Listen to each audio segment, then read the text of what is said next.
Horizon TV, the beacon for the nation.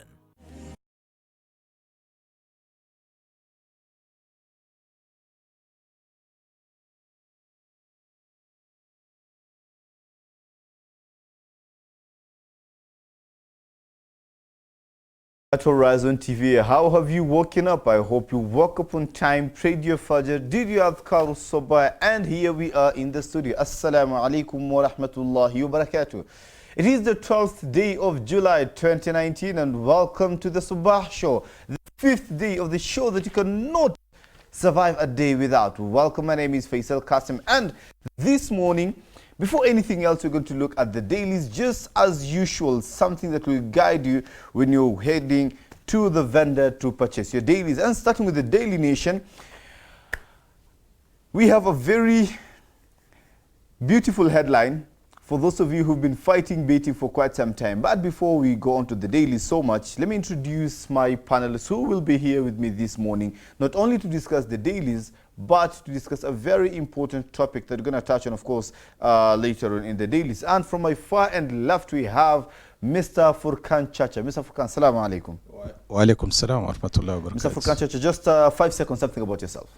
Yeah, the names are, as you've just told the audience. Yes. I am a lawyer by profession. Yes. I've been in the practice for the last 18 years and I've majored or specialized on criminal litigation. MashaAllah. That's what I do best. Thank you so much, Mr. Furkan Chacha. We are happy to have you here. Pleasure. Next to him, we have Yas Musa Kimei. Assalamu alaikum. Wa alaikum salam wa rahmatullahi 5 seconds, something about yourself. I'm an activist. Yes. And I work with community-based organizations. Yes. And trying to empower them, and also working with the national government, trying to, on the topic that you're going to talk about. Karibu sana. And last but not least, another legal mind that you are having on the set. We are honored to have 2 legal minds on the set. Mr. Ali Mahmoud. Shukran. Assalamu alaikum. Wa alaikum assalam. Again, just brief introduction about yourself. Thank you, our host. As you've said, my name is Ali Mahmoud. I'm a lawyer by profession and actually majoring in civil litigation. Karibuni. Thank you. Now, gentlemen, the Daily Nation, page 1, headline, boom, 48 hours to withdraw betting money.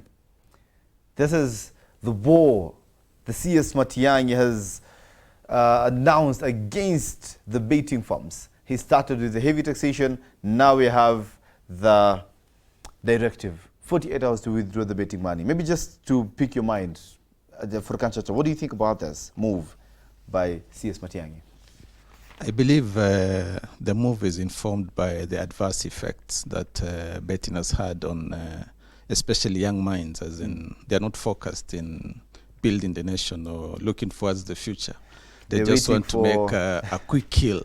Yes. Yeah, so that they can at the same time just blow it up in leisure and pleasure rather than reinvest in the same. So it doesn't sort of add any value. Get rich or die trying, that's what they say, right? Okay, and of course a lot of other stories right here, as you can see there. And on the front page of the Daily Nation, we have Francis Modara now backs power sharing deal as well. More story on that on page 6, and then we have hardcore criminals on the turn. Another interesting story still on the Daily Nation comes on page 11, which is partly mentioned on the front page, that 11 babies die out of suspected bacterial infection at the Kenya National Hospital. Mr. Ali Mahmoud, well, just to pick your mind on this, this is quite a sad story this morning that we're waking up to. Quite indeed. Yes. Quite indeed. Quite unfortunate. There are legal mechanisms to go about it. I think the medical body will have to come in. They need to do the investigation. So if there's any negligence, the law is there. It will be able to take its course. Probably, maybe, you may see heads rolling. Because quite unfortunate for such a number of innocent young people to die. Yeah. Thank you so much, Mr. Ali Mahmoud. Of course, and on the sports segment, we have the AFCON Super Eagles are in town. We have Algeria beat Cote d'Ivoire, to make a lot of other stories on the Daily Nation. And on the back page of the Daily Nation, we have robbery suspects flee as prison police squabble. Moving on to the other paper on our table this morning, we have the Standard Daily. Again, court strikes big blow to graft war. In a decision likely to affect the future of investigations, Court of Appeal rules that detectives cannot access bank account details or raid suspects' residence without informing them first. Yes, sir. Maybe just to pick your mind on this. What do you think about this directive from the Court of Appeal? I think it can be, it's something that needs to be sorted out, but the government doesn't need to just blow up things the way they're blowing. But also we have to look into, I think this is something that we can have a topic next, maybe national integrated management, information management system, which is very big, and that one doesn't have data protection bill. So it's still something big, and you know them, they can still access if they want to, but it's a big thing that directives and directions need to be put in place so that people can be able to access. Because nice. Just to pick your mind for Kanchacha on this, this is a directive by Court of Appeal. I mean, primarily going back to the roots, is it allowed for someone to come and raid your house or your home without maybe a search warrant from the court? That decision has not been derived from the vacuum. You see, every decision that is made in our courts is based on the law. So basically what the Court of Appeal has done is to remind the security agencies that we have laws in place, and those laws in place have to be complied with to the letter for that evidence to have value the moment it's been presented to court. So I think there are guidelines in the Criminal Procedure Code on how searches are supposed to be conducted. So maybe they're looking for exhibit when they're searching your raids or something. When they're raiding your house or bank accounts, they're looking for exhibits? When a search is to be conducted, you must be informed what is it that they're looking for specifically. Okay. So they don't go witch hunt, fishing for the fishing expedition. Yes. It has to be specific. So if they don't recover the specific, then they should not, the searches should just end over there. Oh, thank you so much, sir. Of course, more stories here. We have another headline story, rift in government over maize imports. Story on this is touched more on page 6 of the Standard, where the ministry said agencies rift over maize importation of maize. And then a lot of other stories as well. But this other sad story on page 10 of the Standard, the woman who symbolized pain of post-election violence dies. I mean, the lady from Kiambaa Church who kind of survived from the inferno just during the 2007-2008 post-election violence, finally kicks the bucket. Mr. Ali Mahmoud, it's a sad story indeed. It is. And it's quite sad that she's finally dying, yet no one has been convicted or rather found guilty of the post-election violence. It's quite sad. Quite sad. We have agencies that ought to have investigated. She's dying without seeing the wheels of justice having ground. Dying without closure. Not mentioning the thousands and hundreds who are outside there who have suffered severely from this, and they still haven't found justice. May Allah subhanahu wa ta'ala make it easy for them. And then you have, of course, at the back of the Standard, you have Algeria beats Ivory Coast to reach the Cup semi-final. These are more stories. Of course, a lot of other stories on the Standard. Moving on to other stories that making up our headlines this morning from our dailies. We have natafuta gazeti la Taifa Leo, ambapo tukiangalia katika headline, front page, Mudhaura ataka serikali ya nusu mkate. This is something as well corresponding with a story on the Daily Nation, the first page, where the ex-boss civil servant Francis Mudhaura is proposing serikali ya nusu mkate kwa wakati mwingine tena. He said the poll loses, instead of them being the leader of opposition, rather he should be given the prime minister's position. Yes, Musa. What's your take on that? What do you think about that? My take, the way our country is going, we've seen it's like there is Nusumkati, but they've not really come out clear. So if Nusumkati is really going to bring the country into raise our economy and make sure that everyone is living with harmony, there's no burning issue for the 2022, then let's go for it. But if it is just creating of a post or a position for someone, then I don't think there is need for us to have it. Just quite fast before we move to on to our next story. This position, Nusumkate, are we sure it's going to work for us or against us? Just the same way this current constitution was sold to us, that it was really going to work for us. But again, right now we are getting a lot of other voices from some quarters calling for a referendum. Furkan Chacha, what's your take on that? Nusumkate, did it really work? Is it going to work? Or is it just creating positions for people? It's quite unfortunate, and about creating positions, that one I'm not yet certain, but I think we need to address the underlying issues. Why should we always revert back to talking about Nusumkate, and then if you can flash back to the campaigns, it was so loud and clear that this time around it's just round one and we won't go for Nusumkate. Ever again? Never, ever again. Oh my but God. And at the same time, when you talk of Nusumkate, then it appears like it has been reduced to two figures.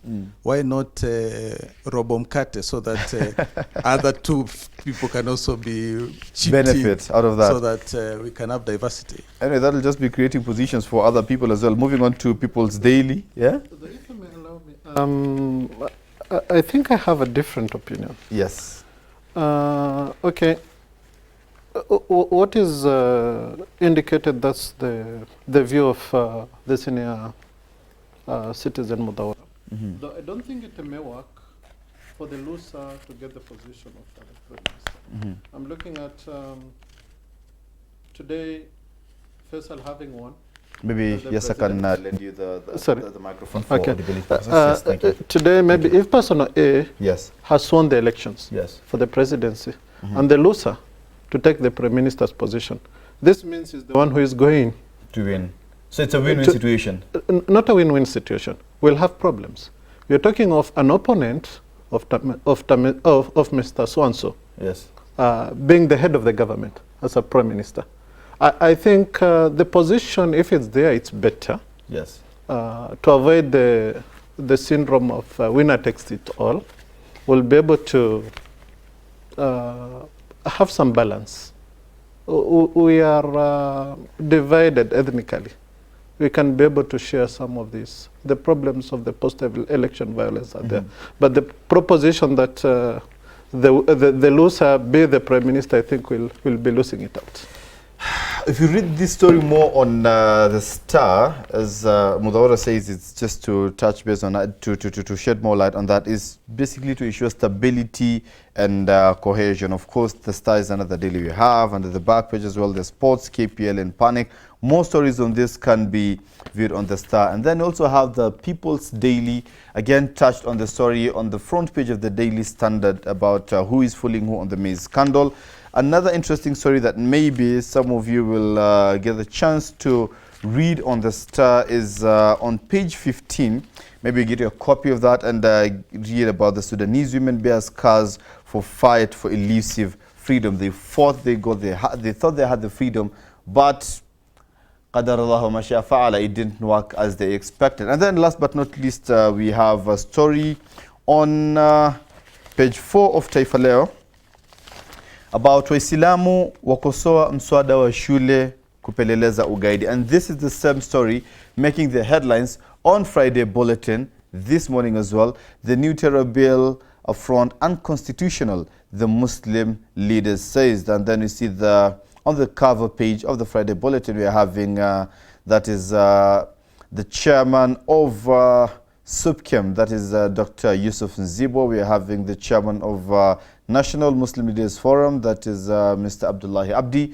There's Mr. Abdul Bari there as well, who's the Secretary General of Jamia Mosque Committee, and Al-Hajj Yusuf Murigo, of course, presenting the memorandum of the memorandum that is to the Director of Legal Affairs at the National Assembly yesterday. And that's going to form big part of our discussion this morning, that you should not go away. We are talking about the Prevention of Terrorism bill this morning, and not just the bill, not just what encompassed in the bill, but generally the war on terrorism. It's quarter a century right now, almost quarter a century right now since we started hearing about terrorism in Kenya, and it's still a topic of discussion. What's wrong where? Who is doing it? This and more after the extremely short break. Don't you go away, because we're going to be back with my amazing panel to discuss this topic. Don't you go away. Going to be back in a moment.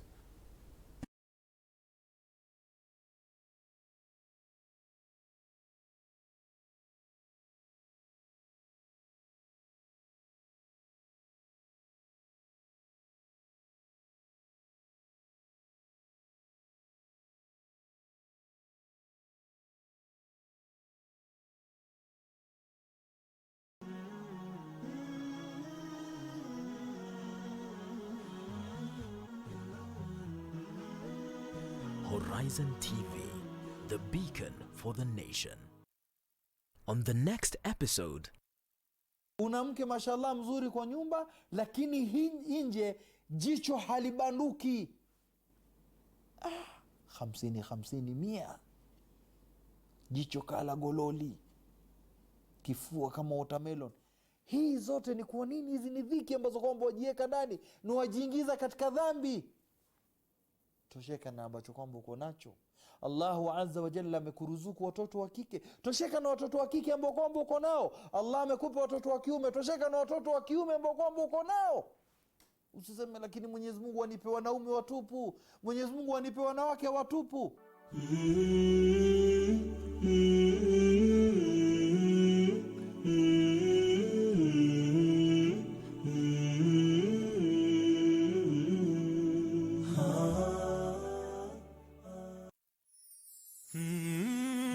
Walk with us as we tell you the stories of our society. Wengine atavaa mtandio kichwani, utafikiri ni kijihandkerchief. Enzi za wakati wa kusema ati alisema, akasisitiza, akihutubia wanahabari, enzi hizo hazipo tena. Kuchimbua na kunakili matukio kwa undani. We want to create current awareness, ranging from adventure, human interest and inspirational stories, ili kuweza kukuelimisha, kukuburudisha na kukubumbuisha.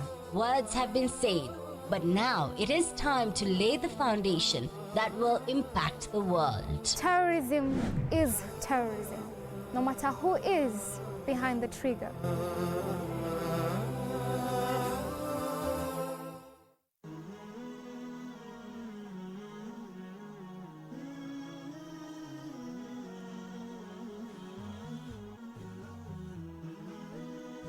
Horizon TV, the beacon for the nation.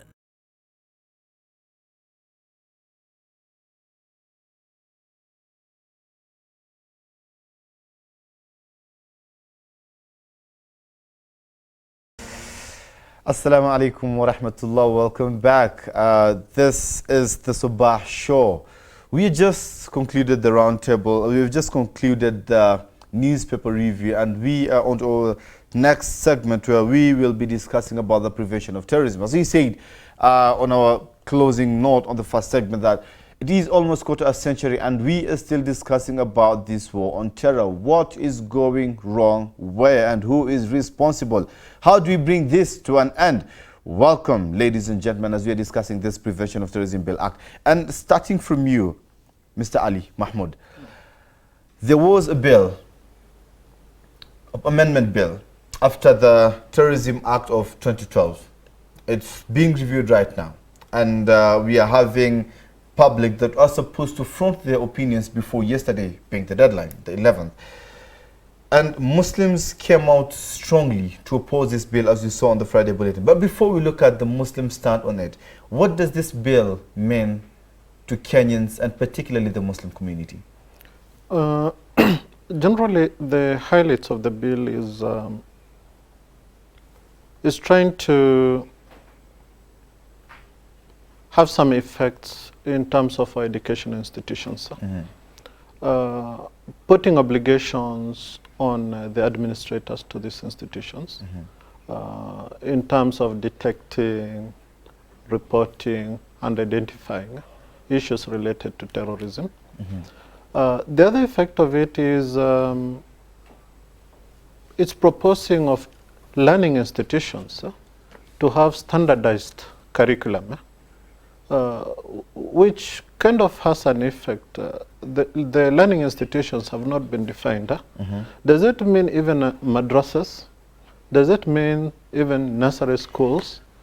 The other bit is bring out an aspect of parental responsibility, which is kind of even covered under the Children's Act. That's why the Muslim fraternity are kind of up in arms. I think it clearly talks of madrasa, because I'm trying to get the exact clause. It's 12F, I suppose, where it touches on the radicalization, that the curriculum should be verified and ensure that it's not radicalizing the particular students, and the administrators. It basically give the administrators an investigative kind of a role.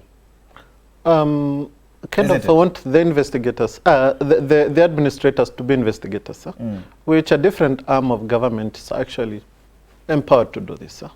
Do they have the capacity? That's the issue. Are they trained? These administrators, some don't even have computers. Some are not even computer literate. How are you able to siphon or decipher some of these things? It's a big challenge.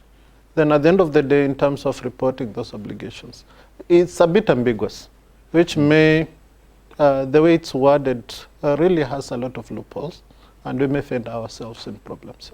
Thanks so much. Maybe just to bring in your mind, Furkan Chacha, being a criminal legal officer dealing with particularly terrorism, we've seen you in the corridors of justice and the courtrooms a couple of times representing brothers and people who are suspected to be involved in these activities. What does this law particularly mean to them and their families and the wider community per se?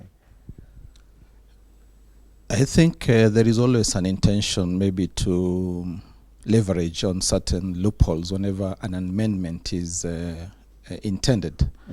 But you see, the concern comes in how has the community been involved in the formulation of the same. As it appears to most of the Kenyans is that this thing was done elsewhere. There are some people, there are parties who are involved, and they've gone through it extensively. But you see, it is at the last hour that the citizens are now being brought in, being looped in, and they've been given some very limited time within which to contribute. And I think it's just a matter of that the consultations have not been wide. Otherwise, if the consultation were wide, then I don't think if anybody will have Who do you feel should be consulted in coming up with this formulation of you see, we have players. You see, if you have the Muslim leadership presenting an opposition to the same, that goes to suggest that the involvement was very limited. Maybe they did not present themselves early enough to come out and maybe propose something, so they had to do it for the government, and the government took step. Just playing the devil's advocate in this case. If they were approached and they declined, that's a different issue. But from the look of things, it's like everybody's playing ignorant. They didn't know that this thing was coming. But from the pronouncement that we've had in the past days and the conventions and conferences that have taken place, it appears that this thing has been in the workings for quite some time. So I think it's just a matter of involving the major stakeholders, so that, in fact, you see, when you talk of learning institutions, you have people and the management of these institutions. We have curriculums. Do you enact a law and then now you start working on the enabling provisions as in the curriculums, or do you start with the curriculums, then you have a standardized, agreed curriculum, and then now you go for the law to implement? Playing the devil's advocate in this particular case, who is entitled, who has the burden of coming up with the curriculum? Is it the government who is proposing the law, or is it the institution, or is it the Muslim leadership themselves? In this engagement, there are always stakeholders. And I believe there is always a fair representation of the society. Yes. That one is always there, it's given. So it's either the stakeholders who are not giving feedback back to their hosts, the people who maybe recommended them to those committees, or there is something that is missing. I'm riding on what you said, that curriculum should take precedence and then maybe we bring up the law to enact and try to enforce it, yeah? So the question is, who is responsible exactly the curriculum? Yes, the government are there to regularize and see if this curriculum is okay, it's not radicalizing and all that. But don't you think the Muslim leadership maybe slacked, or the stakeholders in this particular industry, being the education industry, slacked to some extent? They did not propose, they did not come out strongly. On my side, I think before we continue about the bill, I'd want to say there was a directive that was issued by the president, who directed all the county commissioners, civil societies, and other stakeholders to work together with the county government in bringing and coming up with county action plan. And this county action plan does not only look at the institutions. This county action plan, I think, can be the best medicine that can be able to assist in countering violence and extremism. And this one, when we talk about stakeholders, it meant civil societies, it meant imams, it meant teachers, it means all stakeholders that are available. Because now as we're looking at terror, it's not something that should only be focused on the Muslims. It's something wide. And if we don't work together, we'll be losing the scope. And this is something that needs to be discussed. So, and also the Muslim community and the leaders need to come up so clearly. We don't need to wait for something to come up so that at least we go and challenge it. But it's something that we should work on it and make sure that it is really working. Perfectly fine. But thanks so much for your input. Maybe just to redirect a bit, we're still looking, before looking into the prevention, we're still looking at the bill and what it means and the effects, possible effect to the Muslim community. Ali, you had something to say. Yeah, you had asked about the issue of who is supposed to formulate the curriculum. Yes. The government has what we call the Kenya Institute of Curriculum Development. Yes. This is a technical institution. Yes. That's supposed to come up with such things. Like at the moment, we are talking about the competency-based education program. It's something that they worked out. They engaged the stakeholders. Okay. This, the kind of formulation we'll want to kind of see at the end of the day. The only concern is to the Muslims in terms of what was being raised is we are talking of learning institutions. Yes. Are we talking of also madrasas? Do they require also standardized curriculum, the government? Because it's a bit ambiguous. With this other educational formulation or institutions, it's easy because we have that technical institution.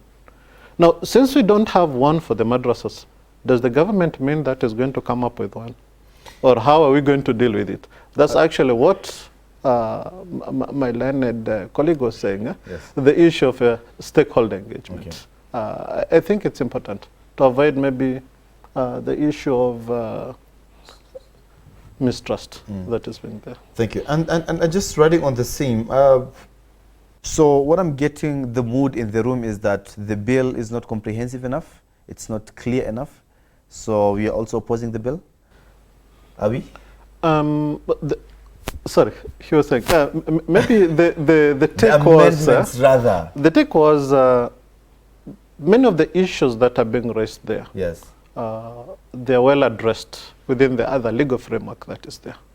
Within Which is the Act of 2012? Yeah, within the Act of 2012. Okay. Like the issues of reporting or failing to report, that kind of things. The issue of parental responsibilities is being covered under the Children's Act. Okay.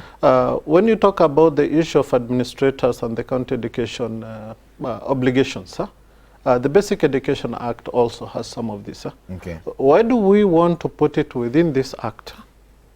Can those basic acts be harmonized to ensure that these obligations and that's are exactly taken what they were care doing. of? They're just reviewing, I guess, I suppose. And because looking at it, just playing the devil's advocate in this particular case, yes, there's the Terrorism Act of 2012, which is in place, and I believe it's being followed and implemented. But for a very long time now, we've been having terror attacks, one after the other, but thousands are suffering.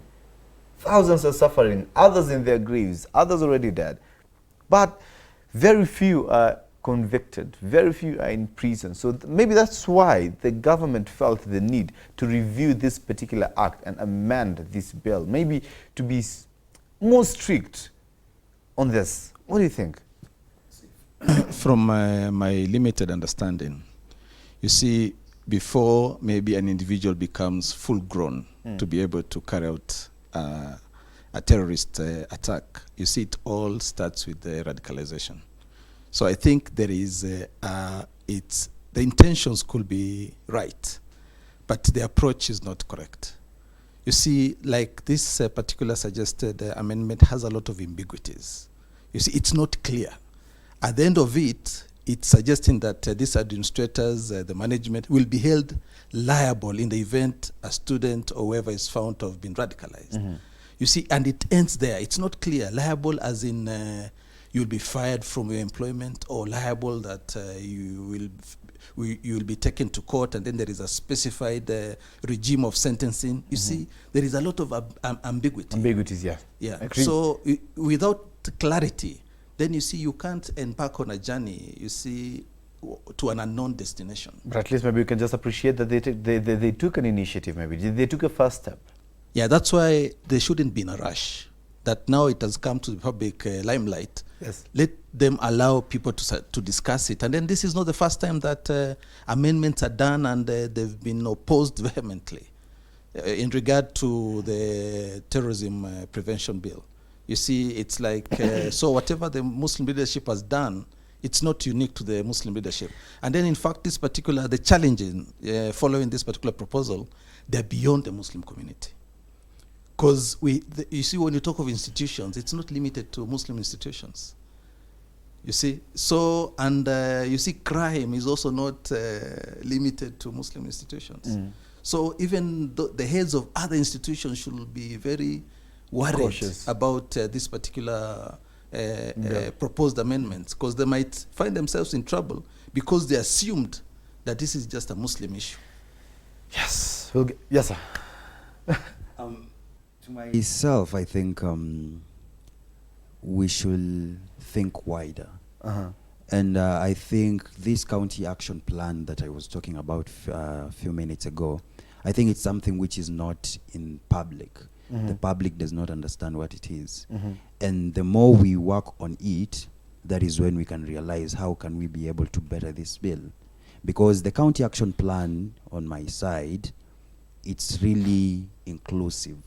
It includes everyone, from the boda riders, from the mkokoteni drivers, from the bezes. So it's not only looking, unlike the bill, which is only looking at certain areas. And that is why you see the Muslim community feeling like they're being tackled. But if we use the county action plan that was formulated, and I'm so happy that was done within 2 months and managed to do 38 counties, which hasn't been easy. So let's familiarize ourselves with the county action Which you're a member plans. of the county action plan as well, right? Yes. Thank you so much. Maybe you're going to...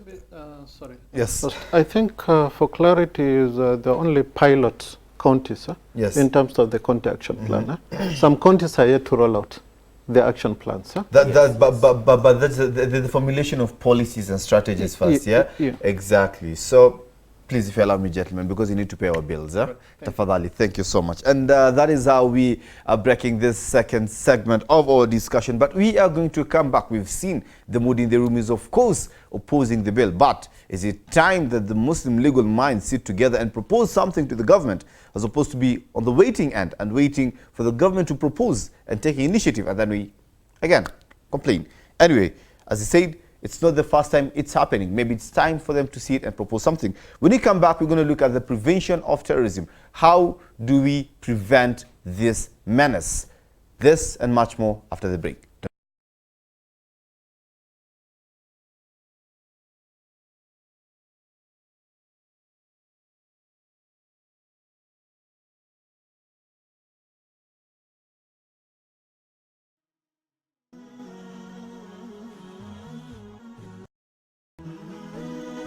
Horizon TV, the beacon for the nation.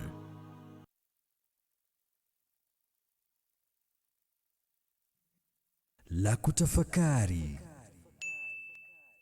Hatupendani. Mahaba yetu yako katika nini? Leo ukimwona mtu yompenda mwenzake sana, wallahi kabila moja. Ukiona wapendana sana, watoka kijiji kimoja. Ukiona wapendana sana, basi wanapenda vitu moja moja. Yani kuna vitu wameshirikiana katika mapenzi ya hivyo vitu.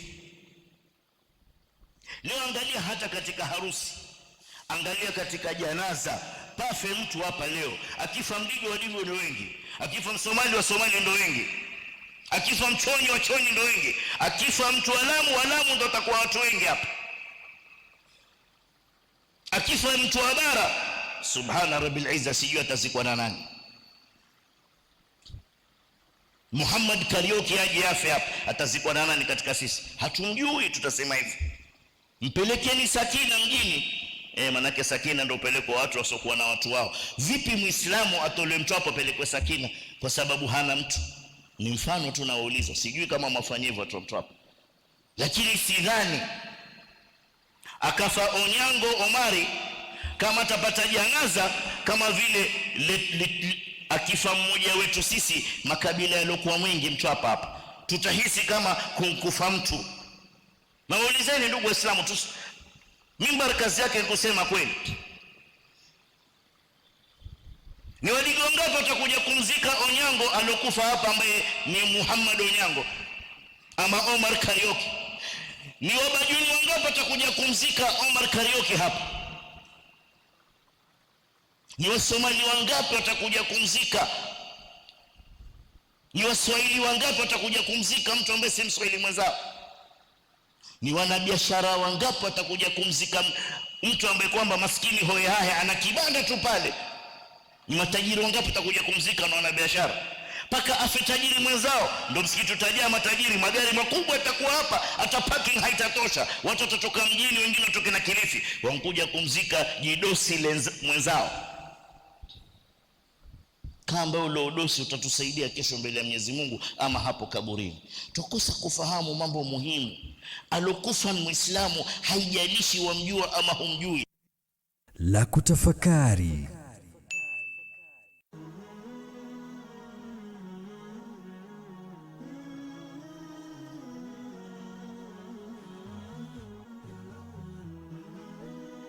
Horizon TV, the beacon for the nation.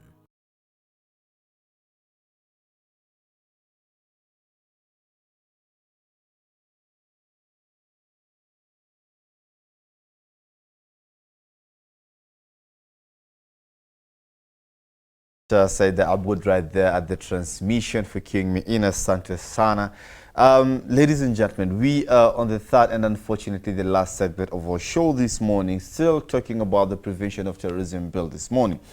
And as we are looking at the prevention bill that is quite unopposed, that is quite a number of people from the community feel that it's ambiguous, it lacks some sense of clarity. There are some points that could have been done better. And maybe just as we are looking at the prevention and the solution part of it, the president said, usalama inaanza na mimi na wewe.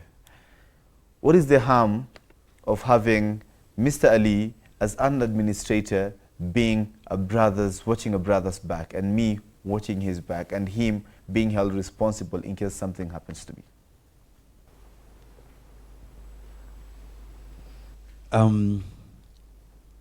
What I can say, based on these meetings I've had with different stakeholders, this is a bill that is going to affect so many people.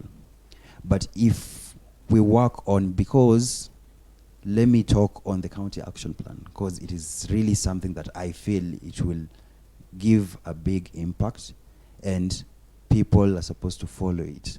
Because when you look at all the stakeholders and the government, National Counterterrorism Center is in it. They came up with 9 pillars, and those 9 pillars are supposed to be formulated within the counties.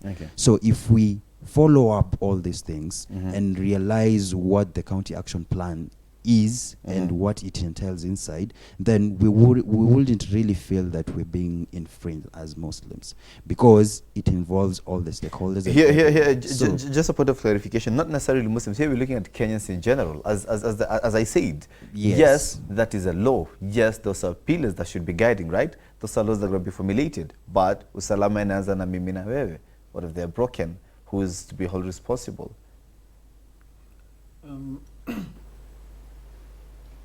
It's true, usalama unaanza mimi na wewe. Yes. And we are part of the society. And if anything of harm befalls me or my neighbor, yes, that's not right. It's important, yes, that we keep an eye and be the person to watch over the other one. But putting this as a legal obligation to me or to you or to an administrator, when we have agencies that are being paid, they are trained in these areas, I think we will be losing it. I don't think it may be fair to put such an enormous obligation to this common man who's not gone training on investigation or as a detective, etc. Then at the end of the day, he has to carry this obligation. For example, maybe the jail term might be 30 years as in the other ones. We are breaking lives and careers. I don't think that will be fair. The best thing will be stakeholder engagement. Through maybe those action plans for the counties, the ones are done, people are enlightened, then maybe these things can come. People will be more appreciative of what was being propagated. Interesting. Part of the bill brings in the county education development, the curriculum that we were talking about. And I believe the Muslim Education Council have already presented a proposed curriculum. I was present in 2016 when they presented a bill to the then Education CS, Honorable Fred Matiang'i. But up to date, no feedback. Up to date, we don't know what's happening. We're in the dark. So how should we expect, how are we expected rather to implement a law on curriculum yet we don't have something that's approved from the government? See, this is the ambiguity that we are talking about. And you see, the primary objective that is intended to be addressed by the proposed amendment is to curb or counter radicalization. You see, when you if you're to bump by any ordinary citizen, you see, you can even do it as part of your shows, street shows, to define what is the understanding of radicalization. You'll be so shocked, as in, there's no clarity. There's nothing cast on stone. Yeah, there is no clarity. What will make you feel that this particular person is radicalized? Is it because he eats too much sukuma wiki? You see, this thing needs to be very clear. You see, when you go to section 12D of the Prevention of Terrorism Act, that is where you get the definition of radicalization. And you see, even that definition by itself, it also needs to be looked into. You see, you cannot start penalizing heads of institutions. You see, if I was to give you an example like this community engagement in countering crime, they call it, there's a term for it, which is just escaping my mind. No, okay, there is Mzee wa Mtaa, you see this setup? Yes, Nyumba Kumi. Nyumba Kumi and stuff, initiative. You see, when a crime takes place within that community, have you seen a law that says that the people, the members of that community, that particular society that is in charge will be held liable, will be held accountable? It doesn't happen. Then why should we now heap accountability on parents and heads of institutions? You see, without empowering them to be able, and in fact, even if you're to empower them, you see, this is an additional duty that has not been ascribed to them by the employer. This is an additional duty that has been heaped upon them by the state. By the state, yeah. Of course, it comes a responsibility. You've spoken about the pillars of the county action plan that you have. Where do parents come in the particular action plan? Because we're having the 12G, which is in the provision of bill, that brings in parents and guardians to have responsibility on the students and the children? Where do parents come in? Because we get some cases, just as my senior said earlier on, we have in the Dusit attack where the parent of one of the suspects was arraigned in court and was arrested and arraigned in court. But later on, the charges were dismissed against her. Where do parents come in this role? What role do they play in prevention of terrorism? The county action plan is so wide. And I wouldn't say parents come from a certain area, because when you look at the pillars, we have law enforcement, which is totally the law enforcers. We have economic, which economic is a very big impact in our society. We have education, we have media, we have psychosocial, we have victims of terror, and we have gender. We have so many, there are 9 of them. So when you look at all these ones, each one relate to one another because they come hand in hand. So I wouldn't say parents should fall in a specific place, because the county action plan, what is really trying to build is to make sure that everyone understands, how do we identify someone who's a terrorist? How do we understand someone who's radicalized? And how can we be able to report these issues? So on looking at on the county, I don't know how, I wouldn't say where parents should be put into, but everyone should be held accountable. But this is a responsibility. And responsibilities should be held across everyone. We shouldn't say it is only the teachers. We shouldn't say it is only the parents, because 90% of students or 90% of our children, we don't stay with them. So we're all responsible? Yeah, we are all responsible. Thank you. Ms. Ali, maybe we get to your parting shot as we are winding up the show, please.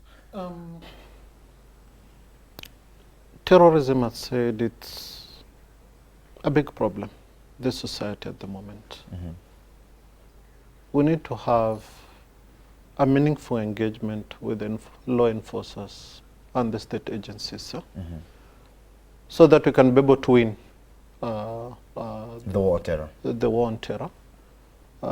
Not for one community or religion to be seen as if they're the targets of this. It's important there's meaningful engagement so that we can be able to realize this at the end of the day. I say Muslims need to be real Muslims, to live true in accordance to what Islam teaches, true Islam, and be law-abiding citizens. MashaAllah. Thanks.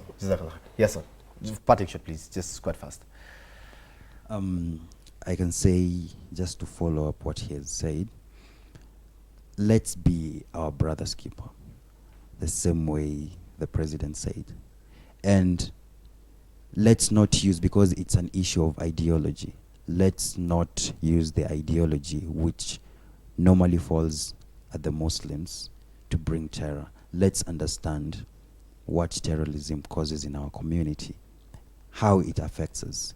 If we move out, go outside and empower the community and tell them how this thing affects you, that's when everyone will be accountable and responsible. So let's make sure everyone is responsible and understands what terrorism really causes in our society and in our lives. Thanks so much. Last but not least, Mheshimiwa. I agree to the maxim that security starts with me and you. And then you see radicalization, as this particular amendment is intended to address, it's not like any other crime, robbery, murder, rape, whereby you see the act and you can immediately report about it. You see, radicalization is something that is inbuilt. It's an ideology. Yeah, it's an ideology that at times it can't even be visible with the naked eyes. It will need some special training. But you see, in the process of fighting this mess, we have innocent victims. You see, this matter has not been addressed. You see somebody that you had beef with, you disagreed with, they go set you up, that you harbor this type of ideologies. And after you're done with the investigations, you're just told, go home. As simple as that. And your reputation is already at stake.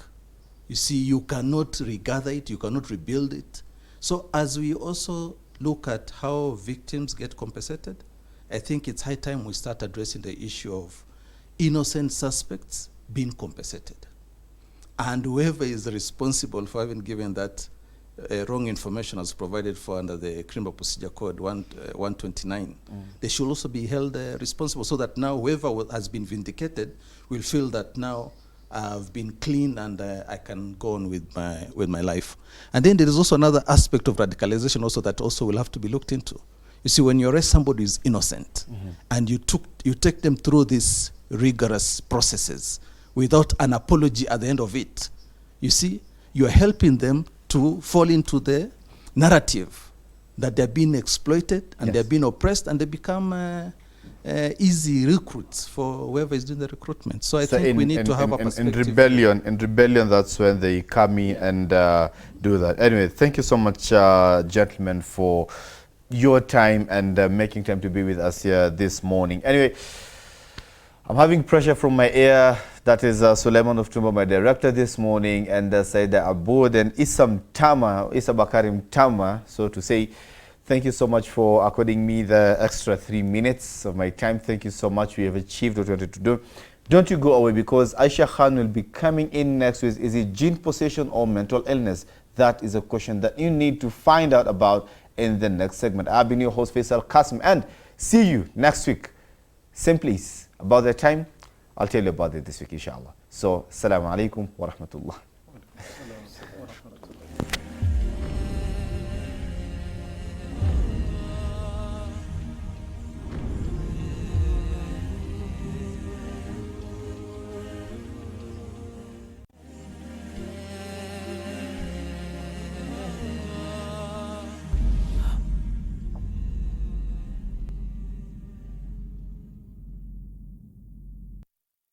On the next episode.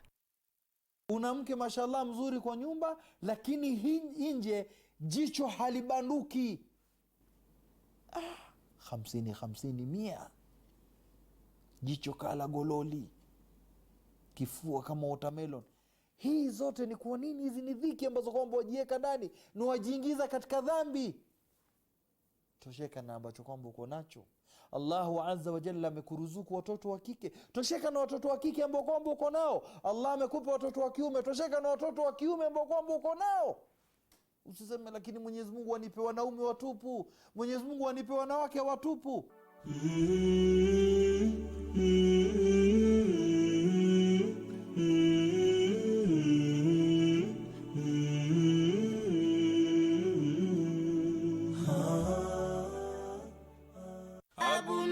With kids, we learn Quran, we learn Quran, we learn Quran, we learn Quran, we learn Hadith, we learn Hadith, we learn Hadith, we learn Hadith, we learn the duas, we learn the duas, we learn the duas, we learn the duas, we love a prophet.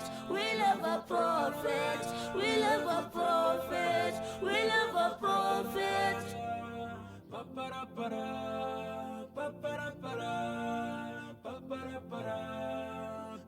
Abu Najma with kids.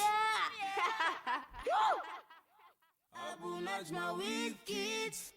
We learn Quran, we learn Quran, we learn Quran, we learn Quran. On the next episode. Watu wasema Ayatul Kursi ukisoma kwa makini ni dalili ya kutosha kwamba hii Qur'ani ni kitabu cha Mwenyezi Mungu. Vile Mwenyezi Mungu huyu anaaminiwa na Waislamu amejisifu kwa sifa gani? Kama kwamba aonyesha kwamba maadamu Mwenyezi Mungu sifa zake ni hizi, lazima kila mtu amwamini Mwenyezi Mungu huyu. Sasa atakakueleza watu pamoja na hayo kwamba Mwenyezi Mungu anastahili kuaminiwa na watu wa Waislamu wote, lakini lao mtu hakuwa Muislamu hafai kulazimishwa kwa Muislamu kwa nguvu. Mwenyezi Mungu asema la ikraha fi din, hakuna kulazimishwa mtu yoyote kuingia katika dini ya Uislamu. Qur'ani mwombezi wangu, Qur'ani kumbao langu, ni kitabu chenye haki huipati. Assalamu alaikum warahmatullahi wabarakatuh. We are now at the Arena 1. And over here we have player of the day. I'm back to beat Hamza's team. Is it time? I chose Surah Al-Mutaffifin. I don't know the names, but Nabi Isa said, I am a slave of Allah. Is it Prophet Luqman? 1 point for this team. Welcome to Active Sunday. Things which will happen at the last day, which is very shocking. That's not fair because I wasn't here. It's a happy, happy, happy day. Oh, what a happy day it is for Active Sunday.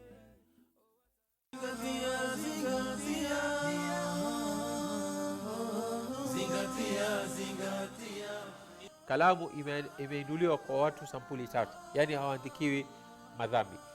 Wa kwanza, mtoto mdogo mpaka atakapo balighi. Mtu amelala akaota, akazungumza, akapiga makelele, akabobokwa, haandikiwi madhambi. Na mtu ambaye ni mwandazimu mpaka akili yake itakaporudi. Yoyote miongoni mwenu ambaye atakuwa ni mgonjwa au ala safarin, au atakuwa katika safari, fa'iddatu min ayamin ukhar, anaruhusiwa kula kisha atalipa baadaye. Muhimu zile ambazo wadaiwa uziweke hisabu, na kila ukilipa uondoshe mpaka atakapomaliza.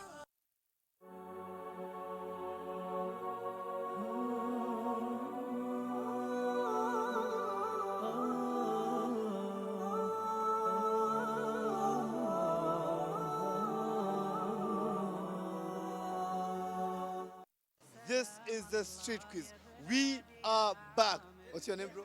Mustafa Awad. So I'm looking for country number 023. Nairobi. Turkana. Nanti. I don't know. Ihsan inamaanisha ni mazuri. Right now I don't remember.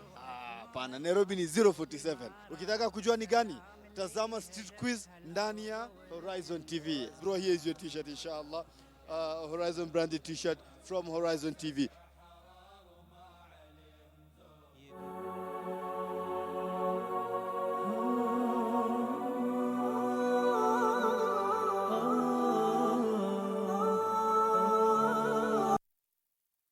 On the next episode. Una mke mashallah mzuri kwa nyumba, lakini nje jicho halibanduki. 50 100. Jicho kala gololi, kifua kama watermelon. Hii zote ni kwa nini? Hizi ni dhiki ambazo kwamba wajiweka ndani na wajiingiza katika dhambi. Tosheka na ambacho kwamba uko nacho. Allahu azza wa jalla amekuruzuku watoto wa kike, tosheka na watoto wa kike ambao kwamba uko nao. Allah amekupa watoto wa kiume, tosheka na watoto wa kiume ambao kwamba uko nao.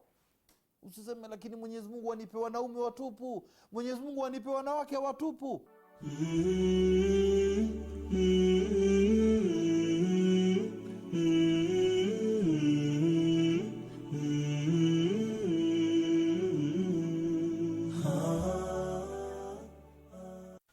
Najma with kids. We learn Quran. We learn Quran. We learn Quran. We learn Quran. We learn Hadith. We learn Hadith. We learn Hadith. We learn Hadith. We learn the duas. We learn the duas. We learn the duas. We learn the duas. We love a prophet. We love a prophet. We love a prophet. We love a prophet.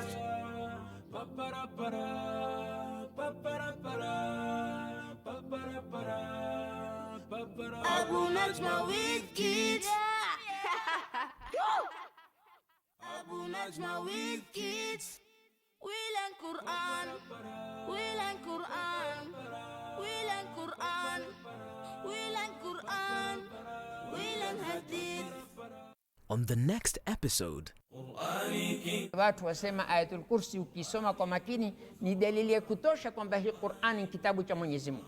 Vile Mwenyezi Mungu huyu anaaminiwa na Waislamu amejisifu kwa sifa gani?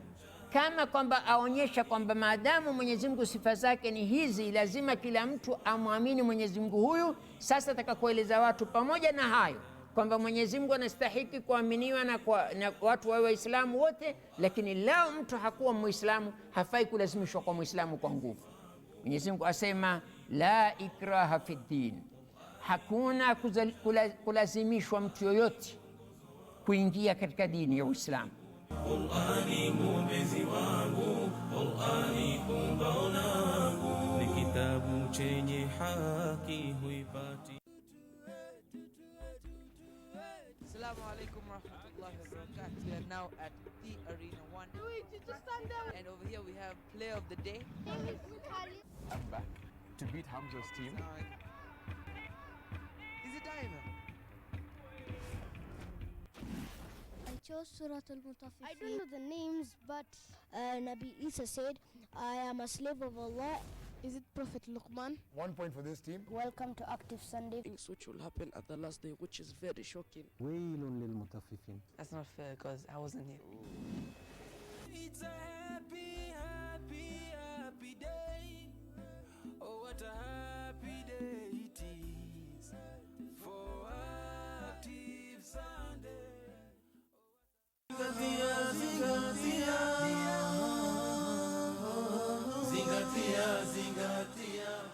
Kalamu imeinuliwa kwa watu sampuli tatu, yani hawaandikiwi madhambi.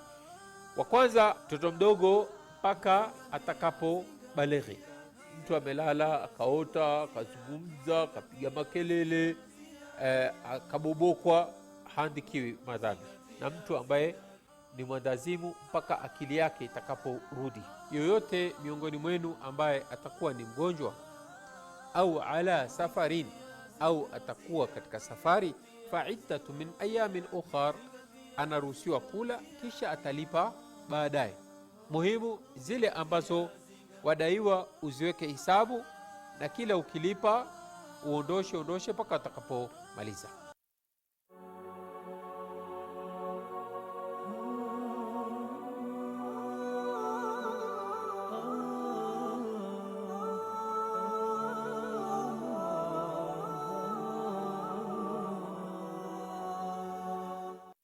This is the street quiz. We are back. What's your name, bro? Mustafa Awad. So I'm looking for county number 023. Nairobi. Turkana. Nanti. I don't know. Ihsan inamaanisha ni mazuri. Right now I don't remember. Pana, Nairobi ni 047. Ukitaka kujua ni gani, tazama street quiz ndani ya Horizon TV. Bro, here is your t-shirt inshallah. Horizon branded t-shirt from Horizon TV.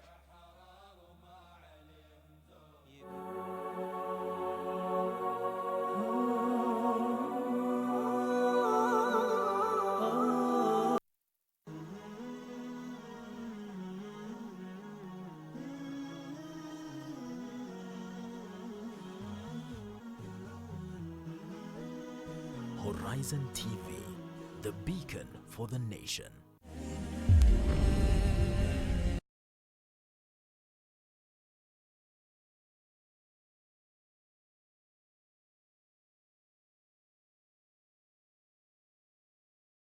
Assalamu alaikum. It is indeed a very beautiful morning. Welcome to the biggest and best breakfast show, the Swabah Show. This is a round table where we discuss very pertinent and thorny issues in our society. Now today, mental illness is a condition that is like a ticking time bomb in our society that is yet to be accepted by the Muslim community and Africans at large. It is usually associated with jinn possession or a spell gone wrong. There is a thin line between jinn possession, witchcraft and mental illness. Now, where do we draw the line? Now with me today in studio, I have a great panelist to discuss this in depth. Of course, here I have with me Habiba, who is a bipolar victim. Then I have Ikra Wanjiru, who is a clinical psychologist.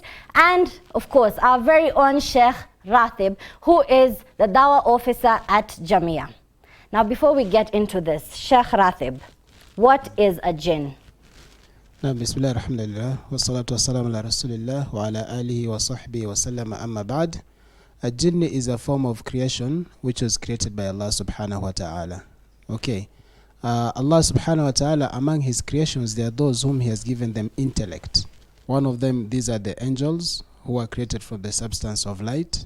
We have the jinn who are created from smokeless fire. We have the human being who are created from the clay. Now, talking about the jinn, we cannot see them in their true form. Allah created them for the purpose of worshipping him. However, because they have that free will, there are those of them who go against the command of Allah. So you find them doing what? They also possess the human beings. They sometimes harm the human beings. So that is the jinn. Amazing. So how does this jinn possession take place? Okay, the jinn possession, although there are difference of opinion among the scholars, there are two opinions in fact. Majority of the scholars, they say it is possible that the jinn can possess a human being. There's another opinion which says that no, they only can influence but they cannot possess a human being. About possessing a human being, this one we get evidence from the Quran as well as the hadith of the Prophet sallallahu alaihi wasallam, whereby Allah subhanahu wa ta'ala says in Surah Al-Baqarah, the 2nd chapter, 275 verse, Allah says, مثل الذين إنما الذين يأكلون الربا لا يقومون إلا كما يقوم الذي يتخبطه الشيطان من المس. Allah says the example of those who consume riba in this world, on the day of Qiyamah, they'll not stand except like that person who has been beaten up by the shaitan. And this will lead him to what? To insanity. So that's the first evidence that indeed the jinn can possess a human being. The second evidence, the Prophet in his hadith, he says, Inna shaytana yajri min ibn Adama majra dam. The shaitan passes through the veins of the human, through the body of the human being, like the blood flows in his veins. So from these two evidences, it is clear enough that yes, it is possible the jinn can possess a human being, whereby that jinn influences the thoughts of this human being, it influences the actions of this human being. So by this we can say this person is possessed, but there are also other symptoms. Now, where are these jinns found? The jinn normally, they're found in our midst, because initially, before the creation of the human being, Allah created the jinns before human beings. So they're inhabitants of this world. But then because they committed a lot of mischief, therefore they were drawn out of the world and the human being came to replace them. Then afterwards they started coming back.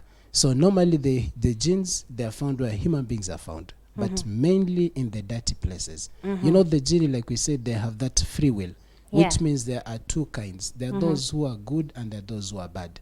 For the good ones, they are found with us. In the mosque, they come and pray. They are found in clean places, but there are also who are bad. They are found in dirty places like the toilets, where the garbages. So that's where they mostly found the bad jinns. Now, going on with this conversation, what are the signs and symptoms of jinn possession? Okay, about the signs and symptoms, it's not very, let's say it's not different from the normal sicknesses, because it can be either the headache, severe headache, it can be weakening of the body, and so many others. But mainly what we always encourage somebody to do is, if ever you come across these symptoms, some of them, first of all, you need to get medical checkup. You need to get the medical advice. You have to be diagnosed. Sheikh Ratib, we will come to that. I want to know most of the prominent signs and symptoms of mental illness. Okay, about mental illness, or are you talking not about mental the jinn? illness, sorry, jinn possession. About the jinn possession. Yes. Okay, number one is some people, they become violent. Others, sometimes when they speak, it's a female, but they speak in a voice of a male. Wow. Or an adult, you find that they speak in a voice of a child. Sometimes sometimes emotionally they just keep changing haphazardly. You find somebody, suddenly they start crying or they start laughing for no good reason. So these could be some of the reasons. Amazing. Thank you so much for that. Now, Ikra, what is mental illness? You know, today we have seen it all over social media. People are saying mental illness. What is it? Well, mental illness, I don't know where to start, but it's very wide. So mental illness can be divided between mood disorders, substance use disorders, and disorders that involve psychosis. So it's wider than that. So I think most of the mental illness that we are talking about is the mental illness of mood disorders and psychosis. I don't think most of us consider addiction or substance use as a mental illness, even though clinically it is. So I think most of us in the media currently, what we're talking about is depression. Okay. And rarely do we talk about psychosis. Maybe unless if it is someone who smoked bangi and now became psychotic, we can talk of, sometimes people speak of that. But I think what most times we are talking about is depression. Now, going into depression is a mood disorder. Yes. And it's a mood disorder that is triggered by social environmental stressors. So it can be by social problems or just environmental issues. Depression is not something that is not incurable, and there's treatment for it, both medical and therapeutic ones. And I think there's a lack of understanding of what depression is, because you see there's depression, there's stress, there's acute stress disorder, which was previously diagnosable, and then there's depression. And then within depression, there are many forms of depression. You have, the postnatal, then there's a lot of forms of depression. But depression basically is at the same time, for a period of at least 2 weeks, you're experiencing changes in appetite, changes in sleep, changes in... That's insomnia. Yes, insomnia or hypersomnia, actually. And then, which can include, like, for example, you have difficulty falling asleep, but you also have difficulty getting out of bed. Wow. And then you also experience low self-esteem or low self-worth, hopelessness, tiredness. Even after sleeping, you wake up tired. And then hopelessness, as I said, low energy and lethargy, and also lack of interest in anything. And you to experience all those symptoms together for at least 2 weeks, then it can be diagnosed as depression. Now, for the treatment of depression, I think most people think that you just need to, as long as umeongea na mtu and then it's over. But I think medically, at least 6 months of medication, because depression is an imbalance. What happens is the stressor causes an imbalance in your neurochemicals, neurotransmitters. So the medication's purpose is to rebalance your neurotransmitters. Now, just to take you a bit behind, you said that is the social part, that is depression. Yeah.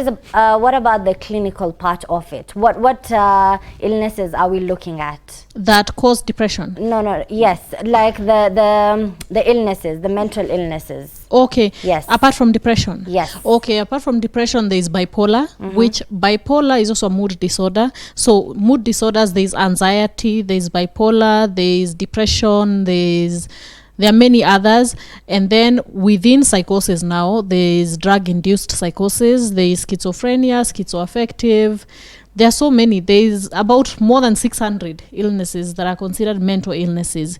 So for bipolar, it's depression plus now mania. Mania is a manic episode, is when you're hyper, not sleeping for more than 3 days, when you have a lot of plans going on, you're speaking more than usual, you're not yourself, you're very hyperactive, and that is followed by an episode of severe depression.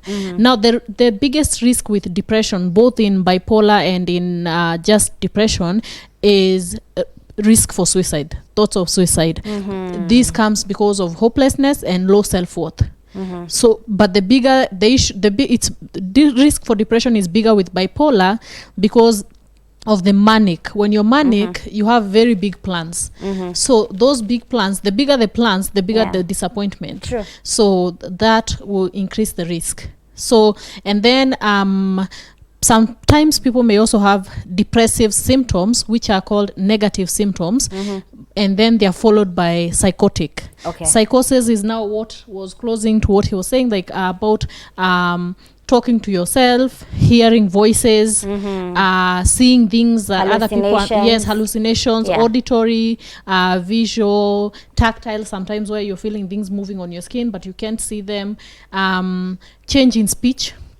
So pressured speech, all that. Now that is the psychosis, and now the negative symptoms do look like depression. So sometimes you may think you're depressed, but it is not just major depressive disorder. It actually could be bipolar mood disorder, or it could move into schizoaffective or schizophrenia disorder. Yeah. Amazing. Thank you so much for that. Now, Habiba, you are a bipolar victim. Tell us about your story. How did it all begin?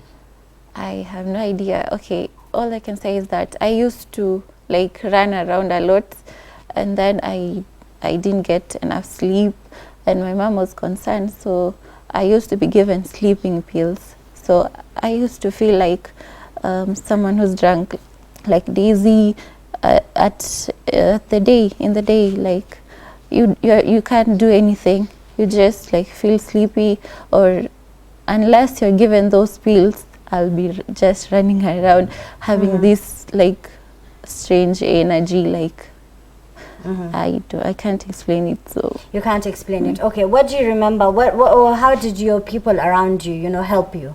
Like when you were going through all this, what step did they take? They took me for Rukia section. So the first time they took me to a nearby mosque. That man actually broke my thumbs while reading Rukia for me. So I felt like I was being like violated or something. Okay. So I didn't know that I was sick. I just saw myself like I was excited. Like she said, I had big plans and big ideas. I wanted to do like big things and stuff. Yeah. So. But they were never working out. No. Okay. So after Rukia, what happened next? After Rukia, so like I went for many sessions for Rukia. After that, they discovered that it didn't work. So they took me to Madari Hospital. Yes. So I was diagnosed with bipolar 2 disorder. So my counselor actually explained to me what bipolar is, and she said that Habiba, now you're bipolar, you be acting different, like you're hyper or low sometimes, like she said, depressive episodes, you have manic episodes. So first you started with the depressive episode? No, manic episode. Yeah. Where you were I running was too excited, around. like, okay. Yeah.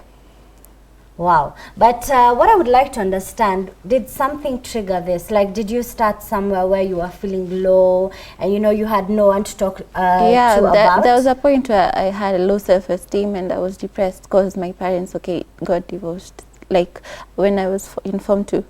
So that affected my education in a way. I wasn't performing the way I used to.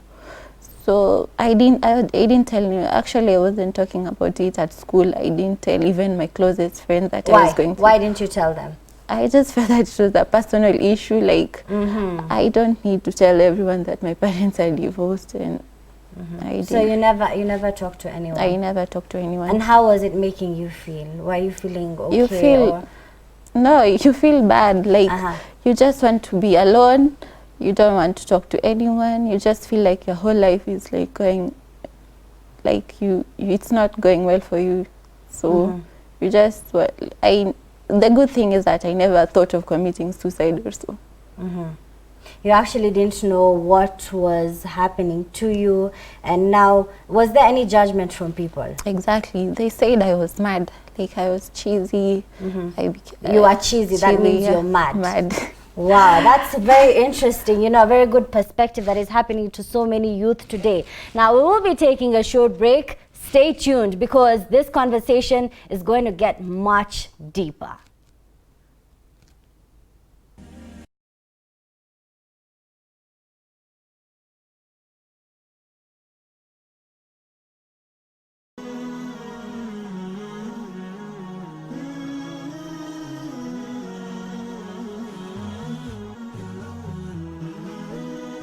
Horizon TV, the beacon for the nation.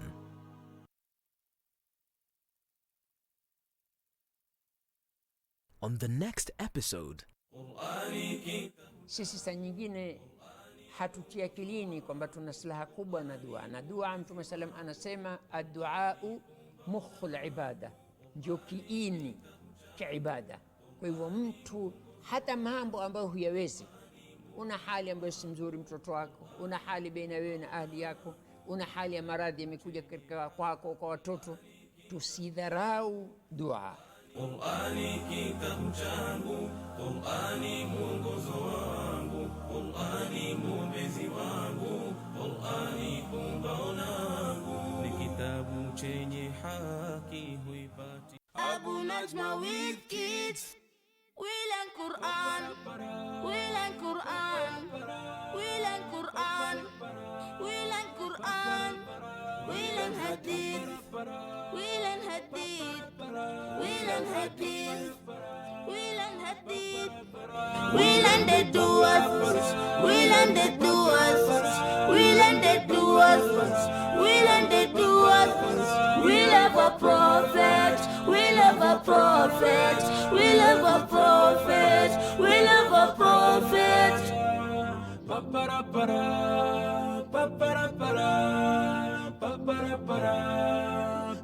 Abu Najma with kids. Abu Najma with kids. We learn Quran. We learn Quran. We learn Quran. We learn Quran. We learn Hadith. On the next episode, una mke mashallah mzuri kwa nyumba, lakini nje jicho halibanduki. 50 100, jicho kala gololi, kifua kama watermelon. Hii zote ni kwa nini? Hizi ni dhiki ambazo kwamba wajiweka ndani na wajiingiza katika dhambi. Tosheka na ambacho kwamba uko nacho. Allahu azza wa jalla amekuruzuku watoto wa kike, tosheka na watoto wa kike ambao kwamba uko nao. Allah amekupa watoto wa kiume, tosheka na watoto wa kiume ambao kwamba uko nao. Usiseme lakini Mwenyezi Mungu anipe wanaume watupu, Mwenyezi Mungu anipe wanawake watupu.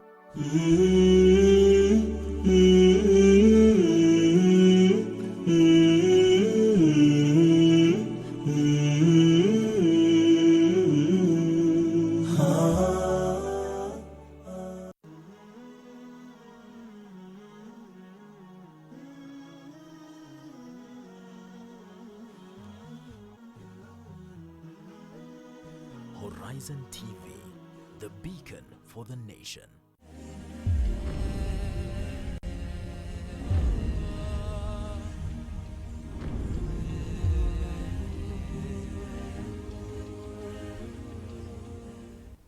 Welcome back to the show. For those of you who are joining us right now, we are trying to distinguish between jinn possession and mental illness. Where do we draw the line? Now, back to our conversation. In the first segment, Habiba spoke about her whole experience, where she was taken to the sheikh, and then after that, she had to go for medical attention. Now, before that, in the first segment, you both talked about the signs and symptoms, which seem to be very similar. So where do we draw the line? I will start with you, Sheikh Ratib. How do you know this is mental illness, and how do you know this is jinn possession? Well, it's a bit difficult, but you see, you need to try both ways. As Muslims, in our belief, we are told that Quran is a cure. So you cannot rule out Quran to be the cure. But again, this has to go along with with your faith. So you can use the Quran, at the same time, you do not rule out the possibility of going to seek the medical attention. So you try both. Do the ruqya partly and also go to get the medical advice from the doctor. Something very interesting, Sheikh. We have questions coming in, and my director is telling me people are asking, we have the jinn and we have the rohani. Now, what is the difference? They are both the same. These are just different terminologies. But for the people to differentiate, they try to say that the rohani is a good one, the jinn can be any other. So is there a good jinni? They are all, they are those who are good. Because in Surah Al-Jinn, Allah says, "Anna minna salihuna wa minna duna dhalik." Amongst us, there are those who are good. Among the jinn, like I said earlier on, there are those who are strictly following the rules of Allah. So they are good jinn, but they do not possess any human being. For the rohani, people claim they are good because they command them to do what is good. But in the same reason, they are not good jinns. Naam. And what is this? There's this notion in the Muslim community that, you might be sitting with someone and they start getting things like epilepsy, like they wanasema inapanda. Let me just use Kiswahili, inapanda. What is that? Is it Islamic? Partly, yeah.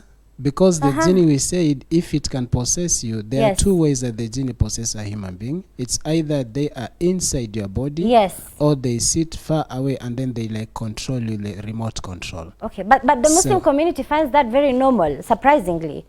Because they're used to the episodes, to the experiences. Okay, so we're still hiding under the rug as always. Now, Ikra, I'll come to you. What do you have to say, you know, about this very thin line? How do you know, as a Muslim, you know, you're a Muslim and you're also a professional. Now, how do you differentiate? I think for me, I think first of all, there's a notion that science or medical science is the opposite of Islam.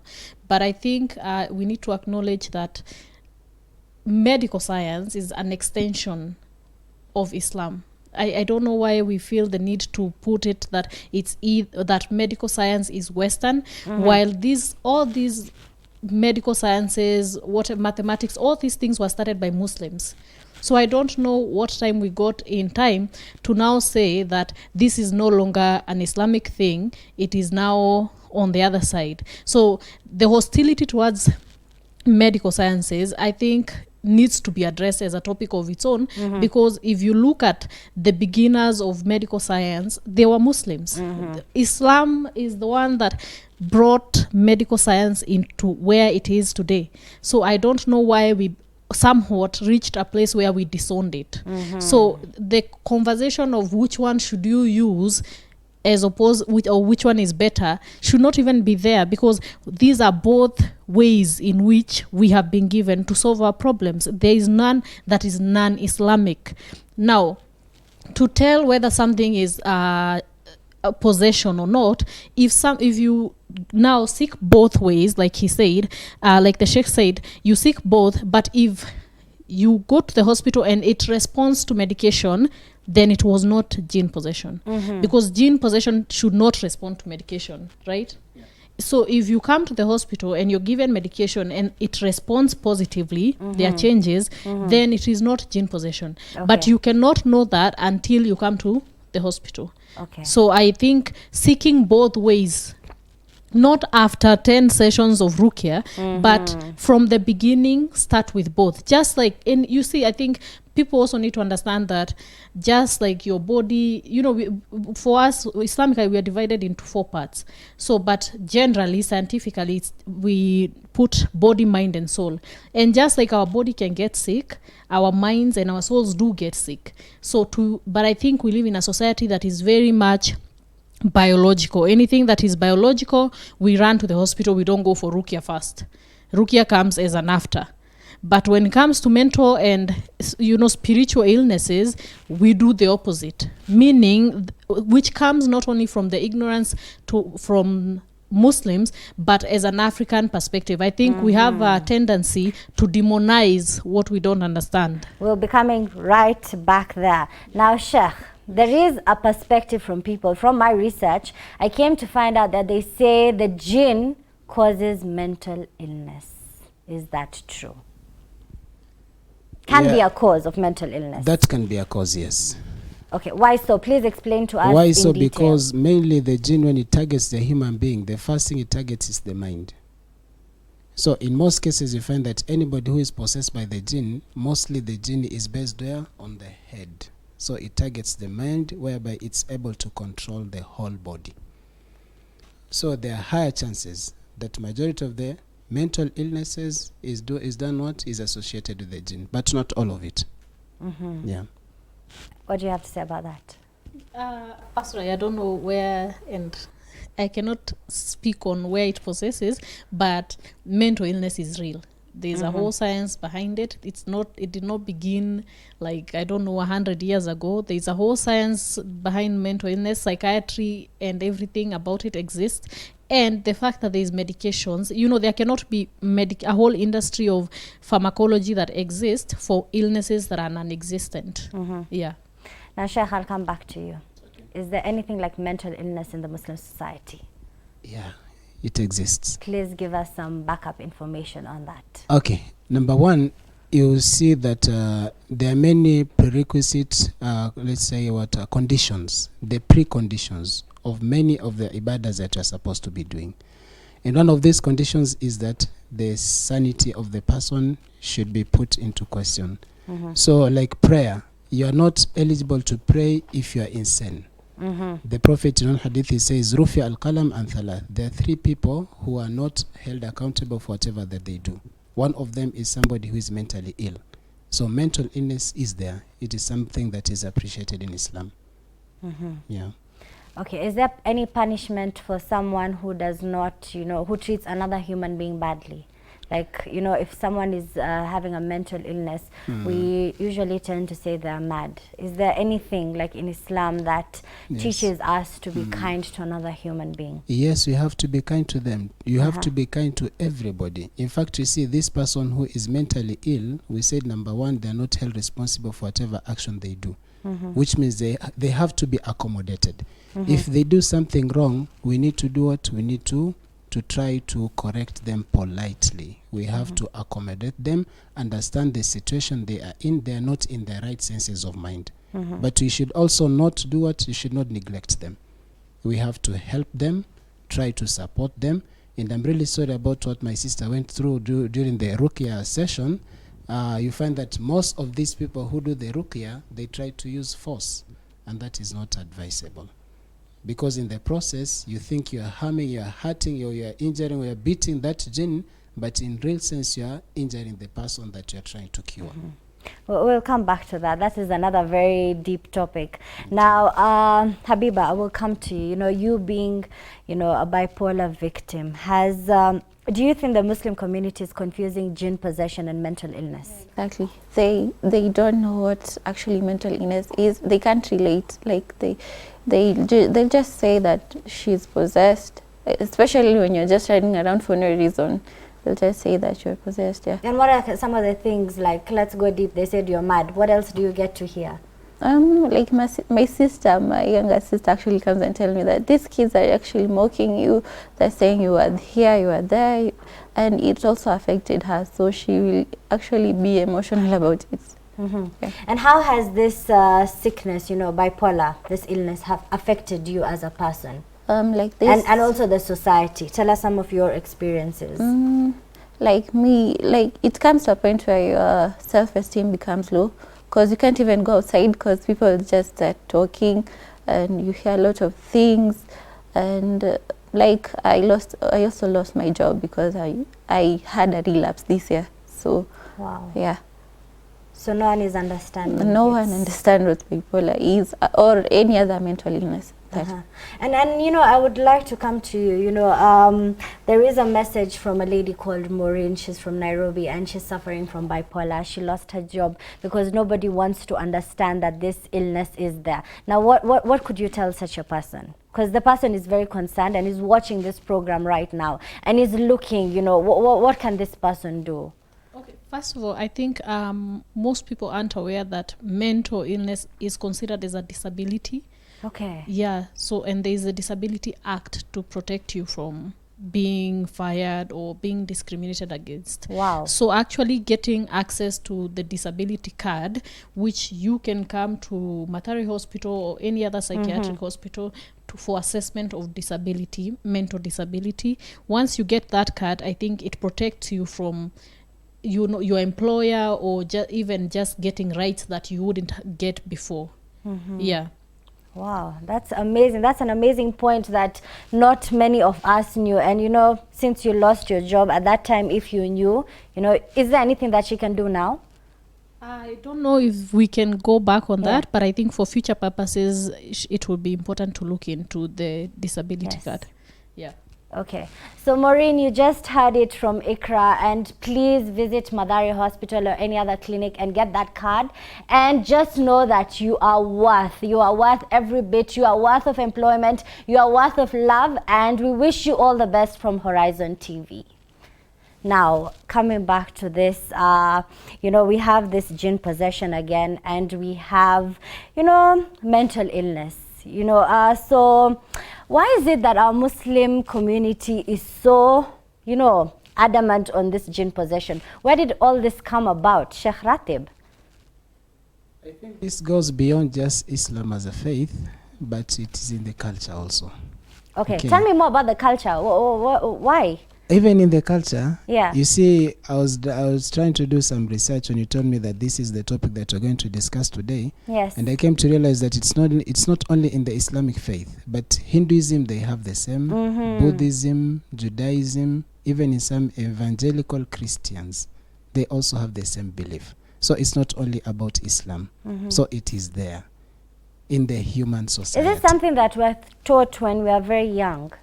That we have this thing engraved in our head that, you know, every little thing that you see someone is behaving funny, it is jinn possession. No, that's the negative of it. Okay. But we have to be made aware that the jinns, they exist.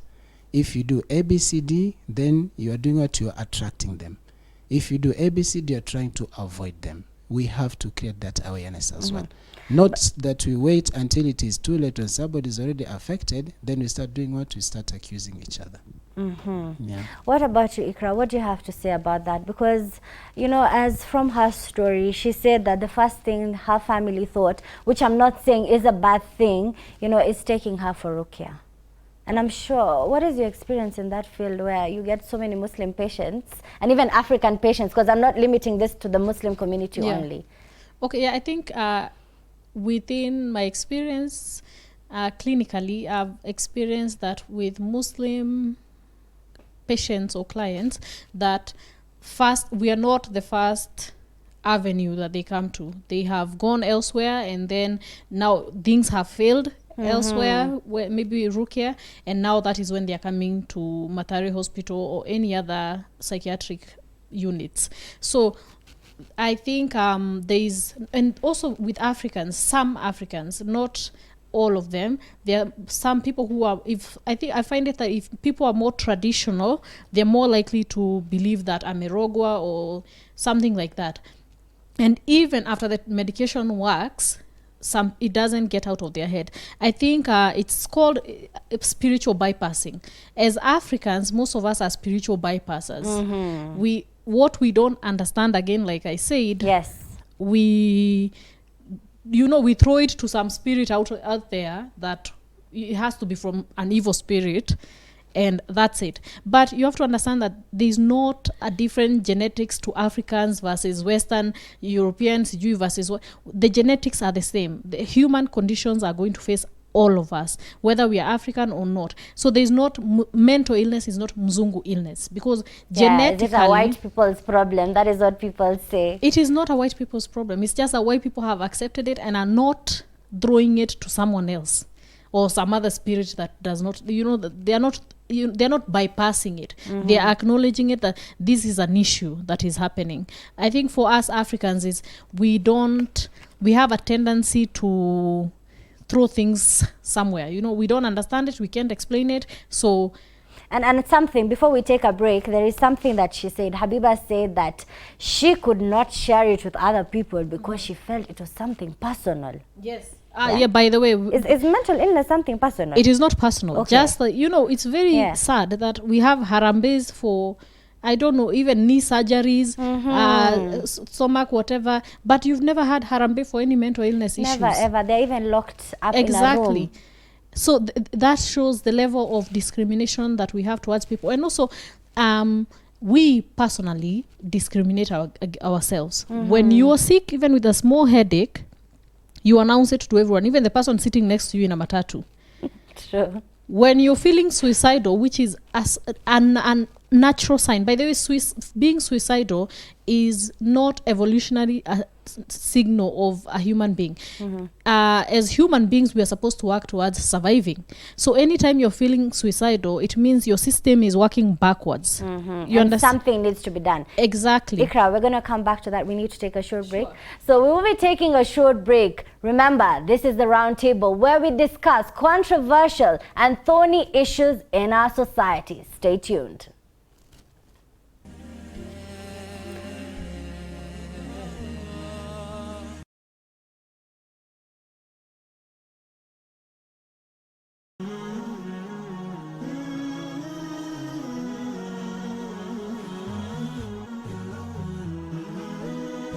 Horizon TV, the beacon for the nation.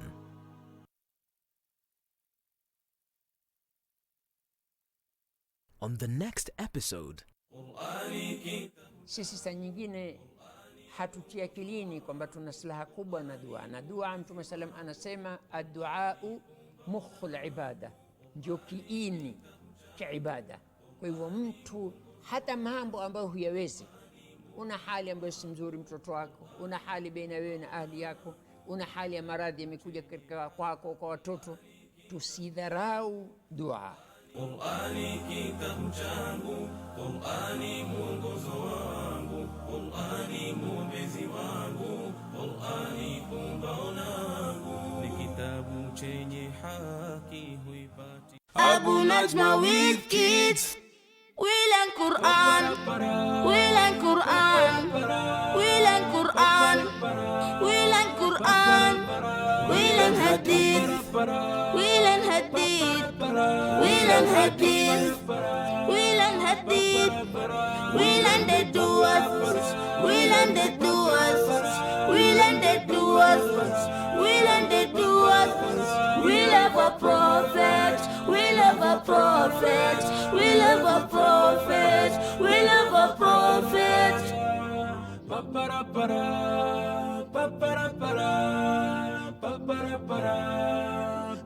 Abu Najma with kids. Abu Najma with kids. We learn Quran. We learn Quran. We learn Quran. We learn Quran. We learn Hadith. on the next episode, Una mke mashallah mzuri kwa nyumba, lakini nje jicho halibanduki. 50 100. Jicho kala gololi, kifua kama watermelon. Hii zote ni kwa nini? Hizi ni dhiki ambazo kwamba wajiweka ndani na wajiingiza katika dhambi. Tosheka na ambacho kwamba uko nacho. Allahu azza wa jalla amekuruzuku watoto wa kike, tosheka na watoto wa kike ambao kwamba uko nao. Allah amekupa watoto wa kiume, tosheka na watoto wa kiume ambao kwamba uko nao. Usiseme lakini Mwenyezi Mungu anipe wanaume watupu, Mwenyezi Mungu anipe wanawake watupu.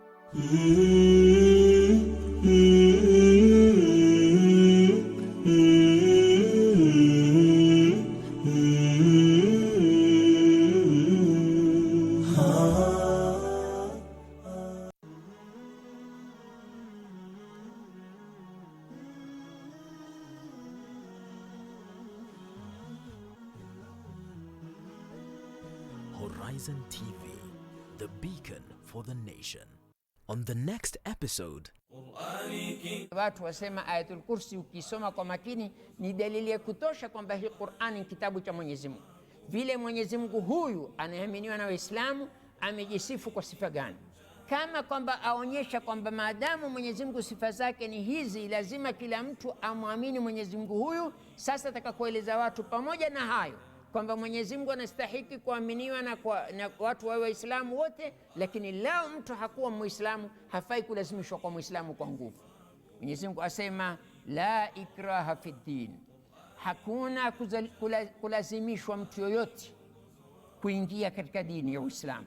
Qur'ani mwombezi wangu, Qur'ani pumbao langu, ni kitabu chenye haki huipati.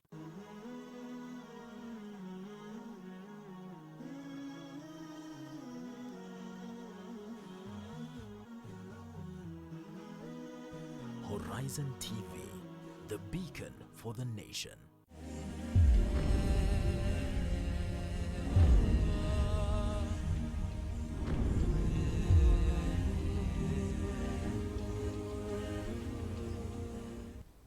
Welcome back to the show. This is the Round Table with me, Aisha Khan. Now, we have been trying to distinguish between jinn possession and mental illness. Of course, with my very able people here.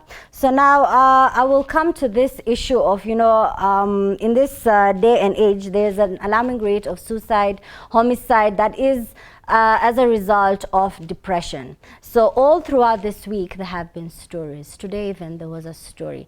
There were a few months before there were stories rolling out.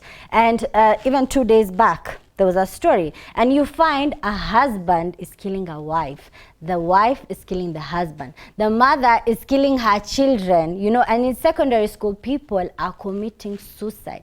What is all this? What is not happening? Ikra. Okay, I think the issue is there is more depression. Actually, I don't know if it's more depression or just more stressors. It's not that depression is new, it's just that now there are more stressors, and then there's less supportive systems. I think compared to the 90s, most of us lived in a communal setting. Communal settings is a big protective factor for depression, because when you're living in a setting where your neighbor is your grandmother, the next neighbor is your auntie, the next one, that is a communal setting, and I think that was the biggest protective factor for Africans from these kind of issues, especially mood disorders. Now most of us, you find we are living, you don't even know who your neighbor is, or within even your family members, family is not as tight as it used to be. There is a lack of love and nurturing. We give attention to each other, but we give attention to each other during Eid, during occasions. There is lack of genuine love and support from family members. And also most of us feel the need to protect an image. There is always an image someone is maintaining, so you think because you're from so and so family you have to maintain that image.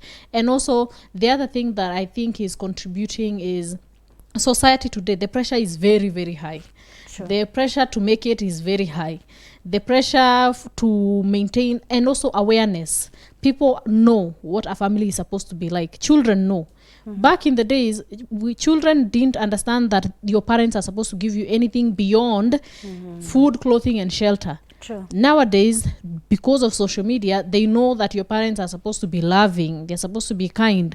And they see, in school when your parents come, and when your parent doesn't come, you feel that. And I think there is that sense of, why isn't my mother or father coming? Exactly. Children nowadays are more aware. The issues back in the days, your parents are fighting, but somehow you survive through it. But nowadays, children are able to pick up on issues that maybe some years ago we would ignore as parental issues. They're able to pick them up, and they don't have those grandmothers to talk to. They are not living next to their grandmother. They don't have that auntie to talk to. So you find that a lot of issues they are storing within them. The rise of homicide and suicide is an indicator of rise of depression. It's said by 2030 most people will die from depression and not any other illness. So that is a predictor of where we are heading. So I think people need to just be open. There's no shame in being depressed at all. It's the same way you can't be ashamed of having typhoid or cancer. It's the same way you shouldn't be ashamed of having depression. Because this is to say that depression is within your control. When you're ashamed of something, you're saying that you could have prevented it, but you can't. Because you're too afraid. Exactly. There are some situations where there are preventative factors, but depression is not 100% preventable, especially if you're going through situations where every side of you has triggers. So I think, and also with suicide, the other symptom that comes with depression is suicidal thoughts and homicidal thoughts. Most people kill. For example, if I have a family and I'm feeling that I am jobless in this economy today and I have children, so most people, the rationalization is that I should kill myself, but I should not leave my children to suffer. So I should kill them I should kill them as well. But to think of suicide and homicide as a solution is very shortcoming of us human beings, because we do not know what happens beyond our bodies dying. Because when we commit suicide, it's our body that dies. So what happens to our souls? The pain might actually continue.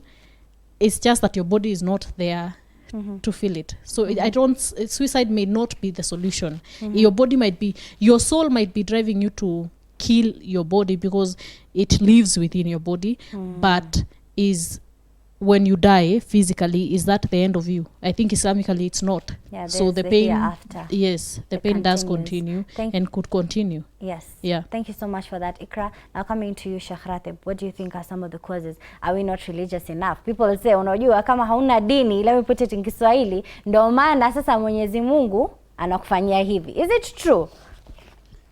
Somehow, partly you can say it is true, yes. Okay. Because you see, when you are religious, Uh-huh. as in if you are strong in faith, then you tend to accept the challenges that you are faced with in your life, because you know that Allah subhanahu wa ta'ala has already declared that once you declare you're a believer, that does not make you to be immune to these challenges in the life. Anything around you, you believe as a believer that this one is a test from Allah and there's a way out of it. So this way, at least you do what? You try to resist any temptation that is coming to your mind. So religious is part of it also. Okay. Yeah. Now I'll come to you, Habiba. You being a victim, you've gone through all this. What can you say about, all these things like mental illness, the causes of it? What can you say about it? For example, you. Yeah, people should actually accept that they have a problem and they need help. Because me living with bipolar is a chronic illness, which means it's a lifetime illness. So you have to learn to cope with it. Like, you have to take your medications, go for clinics and checkups, once in a while. Yeah. Now, if there is someone out there, you had your journey of accepting that you have bipolar, because at one stage you said yourself you used to hide yourself, yeah? Now, That was before I knew. That was before you Yeah. knew. Now that you knew, what made you so strong to come today on a television show to talk about it? This is very brave, by the way. Brave, yeah. Yeah. I just thought that maybe I should set an example for everyone out there who has maybe even schizophrenia or any other mental illness. They should come out, and because this is a serious issue right now in maybe all over the world, because it's actually a matter which should be put to perspective. So. Wow, amazing. Now we'll get into Rukia. Yeah? Yes. Now, from what she said is that she was taken for Rukia and her thumb was broken. Now, explain to us first, for a Muslim out there who does not know, and also for a non-Muslim who doesn't know what Rukia is. What Rukia is it, and what is Rukia, and what happens during Rukia? Okay, Rukia, this is an Arabic term. Rukia is it's like a therapy, whereby anybody whom we think that he is possessed by the jinn, then we do what? We put them in that therapy. Rukia, there are two types. One is acceptable Islamically, the other one is not acceptable. The one which is acceptable has got some conditions. There are 3 conditions involved. Number 1 is, during this Rukia thing, or the Rukia process, you recite the Quran. It has to be purely Quran. Any part of the Quran can be a cure, cause of cure. So that is the first condition. You either recite the Quran or you recite some of the supplications which were narrated from the Prophet ﷺ. There are some adhkar. They are the supplications which you can recite on the sick person, and by the help of Allah, they get the cure. So that's the first condition, either by the Quran or some of the teachings of the Prophet, his hadith. Then number 2, whatever that is the language that is going to be used for the ruqya, it has to be in Arabic language, or the language which is understandable. Not some wordings which you cannot understand. Like the abracadabra thing, that is not allowed. It has to be. And we have many of those people who do those things, it is not allowed. So it has to be a language which is understandable. If it is Swahili, speak Swahili. That is known. Okay. Now, number 3, for the person who is doing the ruqya, should not believe that the ruqya itself, it helps. It's not a cure. That's just like you take the medication. It's not the medication that cures you. You see, you take the medication, but you believe that Allah is the one, by His will, you're going to be cured. Because there are so many times you take the same medication, you don't get cure. Yes. You see, so it is by the will of Allah. So these are the 3 conditions of what? Of ruqya. As for the method used, we said earlier on that there are those who use the violent method. Yes. They is try that right? to force out the jinn. I'll come to that. Okay. They try to force the jinn out of that body. Yes. But it is not right. And these people, they do it. I wonder where they got it from. Speaking to some of the sheikhs, he once told me that, you know what, sheikh, if I don't do this, they are going to beat me up. Why? Because for those who are possessed by the jinn, sometimes they tend to be violent. So they try to fight back. When you recite the verse on them, the jinn also, they become what? They feel bad. They are burnt. So they try to fight back. Either they box you, they hit you, you see. So for this reason, some of those people who conduct the ruqya, they tend to be violent to try to cool down that jinn. Saying that if I show them that I'm strong enough, then they're going to be afraid and perhaps come out. Okay. But it is not allowed. It is not advisable. Because the moment you are doing that, imagine you're hurting that sick person. Yes. Because the jinn is somewhere out there. You cannot see the jinn. You can't. Thank you so much for that, Sheikh Ratib. What do you have to say about that very briefly? The beating in the ruqya. Okay, the beating, personally, I think it's violence. There's no way around it, that because even after you've beaten this person, it's not that because you're beating the jinn that the actual physical damage will go with the jinn. When the jinn goes, it remains on the person that you're beating. So I think there needs to be more mindfulness towards that. This is, even though the person is possessed by the jinn, the physical effects are happening on the person. Okay, amazing. So now to just wrap up this show, we can't talk about the problems and we're not offering any solution, That's the biggest part of it. So our generation is filled with a lot of ills. We have economic crisis, there's relationships, there's family breakups. There are a lot of broken people in our society. I don't know why. Maybe there's a lot of expectations, or as you said, the communal approach to it. Now, what can somebody do today as a normal person, even today, or you have someone in society who has this illness and we're not understanding? What solutions can we take towards this? Is it that we are ignorant? Is it that we don't have knowledge? What steps can we take towards, enlightening our community and having to appreciate these human beings that have this illness and know, what? We love them no matter what, and we help them become better humans. I'll start with you, Habiba. I think that most family should actually come out and accept that the child or the family member is sick and needs help, and they shouldn't lock them like you said earlier. They shouldn't do that because it's a violation of human rights. Amazing. Ikra.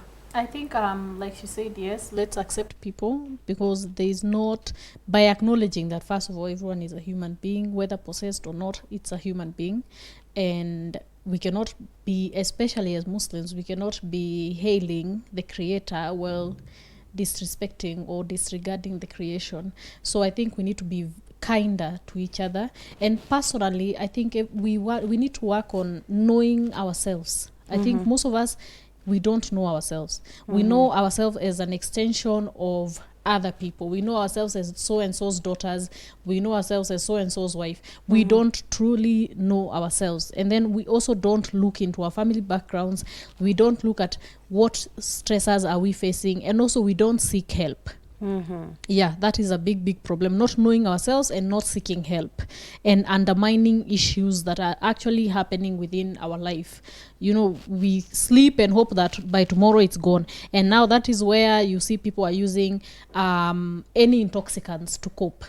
The more you escape from issues, eventually you end up using non-healthy ways of coping. So knowing yourself and actually having people, a social support group that you can speak out your issues to. Don't have shame in these issues. You're not the first or the last to have them. Just, they are not your issues. They are issues that are affecting you. They are not personal. You understand? Yeah. Wow. Now, Shakhrati, before you give us that conclusion, there is a question coming in from Alwi and also Suleiman that, how can one prevent themselves from these jinns? Okay, prevention is by reciting the Quran, reciting the adhkar, mainly the morning and the evening adhkar. This way you're going to be protected from the jinn. Thirdly, also you try to avoid evil deeds, because the shaitan always they associated with evils. So the moment you indulge in so much evil, then you bring yourself closer to the shaitan. So you try to be somebody who prays, you try to be in wudu all the time. This way, bi-idhnillah, you're going to be protected from the shaitan. Yeah. Amazing. Now, what do you think is the solution to this solution? I go back again to, according to my answer, is that we have to bring ourselves closer to our Creator by reciting the Quran always, by reciting the adhkar, being in state of wudu, also performing of salah, And thirdly, also as a community or the whole society, we have to be mindful about each other. Accept the person for whom they are. Try to help them. Do not try to discriminate against them. Try to talk about their problems also to the religious leaders. You need to talk about these issues because these affect the society. The moment you try to keep silent about it, then people are suffering silently. So it has to be talked about. Thank you so much for gracing the show, and may this conversation, I always say whenever I do a program, it's not about impacting the whole society. It's by making a change to one person's life, and that is how we can have a beautiful and amazing society. Now, as always, you know, on the round table, I always have my take, and this is what I have for you today. My take is that mental illness is there, jinn possession is there. But again, where do we draw the line? You know, no one chooses to have mental illness, as my sister Habiba said here. Now, as you know, if you have a mental illness, you rush to the doctor and say, you know what, I have a stomach ache. So there's no shame for seeking psychological help. I've been your host, Aisha Khan, and this has been The Round Table.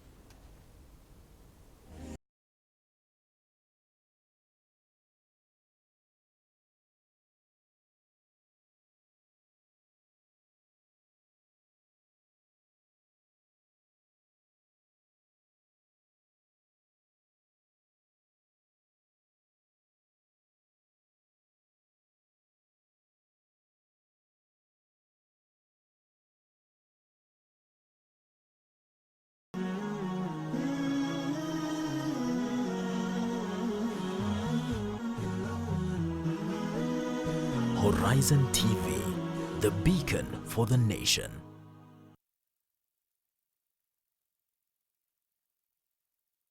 On the next episode